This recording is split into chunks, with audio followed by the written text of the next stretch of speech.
সুপ্রিয় দর্শক, আসসালামু আলাইকুম। আশা করছি সবাই ভালো আছেন। আজকের ভিডিওতে আলোচনা করব কসোভো নিয়ে বিরাট বড় একটা সুখবর চলে এসেছে। ইতিপূর্বে অনেক ভাই অবশ্যই ফাইল জমা করতে চাচ্ছেন বা জমা করেছেন বা ভাবছেন যে ইউরোপের একটি দেশ কসোভোতে পাড়ি দিবেন খুব অল্প সময়ের ভেতরে। আজকের ভিডিও কিন্তু তাদের জন্য, কারণ এই ভিডিওটা কন্টিনিউ করার সঙ্গে সঙ্গে আপনার সমস্ত প্রশ্নের উত্তর কিন্তু পেয়ে যাবেন আজকের ভিডিওতে। আর যারা নতুন দর্শক, অবশ্যই চ্যানেলটি সাবস্ক্রাইব করে রাখবেন যাতে প্রত্যেক দিনের আপডেট মিস না হয়ে যায়। তো দর্শক বন্ধুরা, এখন প্রায় বেশিরভাগ না হলেও কিছু সংখ্যক এজেন্সি কিন্তু কসোভো ফাইল জমা নিচ্ছেন, কারণ একটা অপরচুনিটি আছে এখানে। আমি সেই বিষয়টা নিয়ে আলোচনা করব যাতে আপনারা শিওর হতে পারেন। তো দর্শক বন্ধুরা, কিছুদিন আগে কিন্তু কসোভো এমবাসি তাদের একটি আপডেট জানিয়েছিল। সেখানে বলা ছিল যে আমরা পুরনো যে পাসপোর্ট গুলো আছে এবং ডকুমেন্টস গুলো আছে সেগুলো যাদের হয়েছে তাদেরকে আমরা ফেরত দিচ্ছি, আর যারা নিচ্ছেন না তাদের সঙ্গে যোগাযোগ করার চেষ্টা করছি। এবং ইতিপূর্বে অক্টোবরের 31 তারিখ পর্যন্ত কিন্তু লাস্ট ডেট ছিল এটার। আর তারা সংক্ষিপ্ত আকারে জানিয়েছিল যে ডিসেম্বরে অর্থাৎ বা জানুয়ারির শুরুতেই আমরা কিন্তু আবার নতুন ভাবে আবেদন নেওয়া শুরু করব। সো এই একটা অপরচুনিটি কিন্তু আমাদের জন্য ওয়েট করতেছে।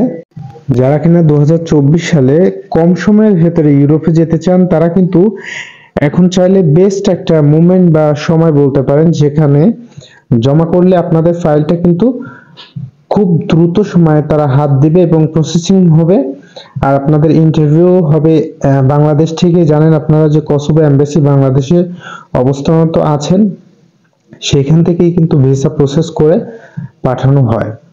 সো আপনারা যদি এখনই ঘোষণা দেওয়ার আগেই যদি ভালো কোথাও জমা করেন, যাদের রেশিও ভালো এবং ভিসা সেখান থেকে অনেকে পেয়েছেন বা করতে পেরেছেন, এমন কাউকে দেখে আপনারা কিন্তু আপনাদের ফাইলগুলো জমা করতে পারেন এবং কিছুটা নিশ্চিত থাকতে পারেন যে যদি কসোভো এমবাসি বাংলাদেশিদের গ্রহণ করে বা নেয়, সেক্ষেত্রে কিন্তু অনেক দ্রুত সময় আপনি যেতে পারছেন। তো বন্ধুরা, আমি একটা সিওরিটি আপনাদেরকে দিয়ে দেই, সেটা হচ্ছে যে কসোভো এমবাসি কিন্তু বাংলাদেশিদের সঙ্গে অনেকবার দ্বিপাক্ষিক বৈঠক কিন্তু করেছে।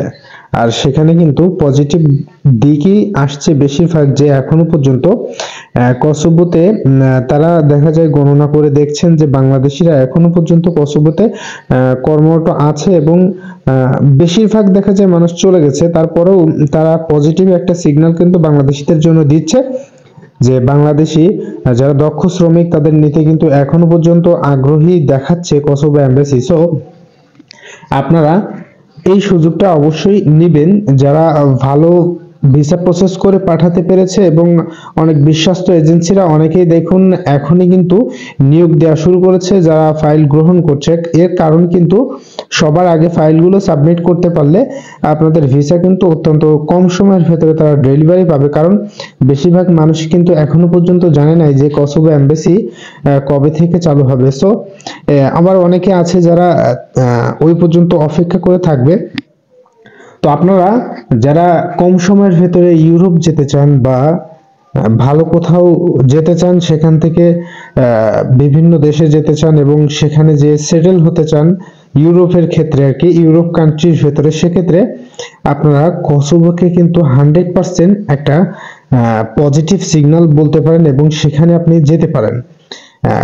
আপনার মন্টিনিগ্রো থেকে বা আলবেনিয়া থেকে কসোভো কিন্তু অনেক অংশ ভালো একটি কান্ট্রি, সেখান থেকে ভালো কিছু করা সম্ভব। আপনি স্কিল ওয়ার্কার হিসাবে গেলে কিন্তু স্যালারির পরিমাণটা অনেক ভালো থাকবে এবং আপনি চাইলে সেখানে কিন্তু অনেক সুযোগ সুবিধা পাবেন, যেমন আপনার নাগরিকত্ব এবং আপনার টিআরসি কার্ড এবং আপনার কোম্পানি ফি ভাতা এবং আপনার যে বাংলাদেশি যে আপনার ফ্যামিলি থাকবে তাদেরও কিন্তু আপনি নিতে পারবেন।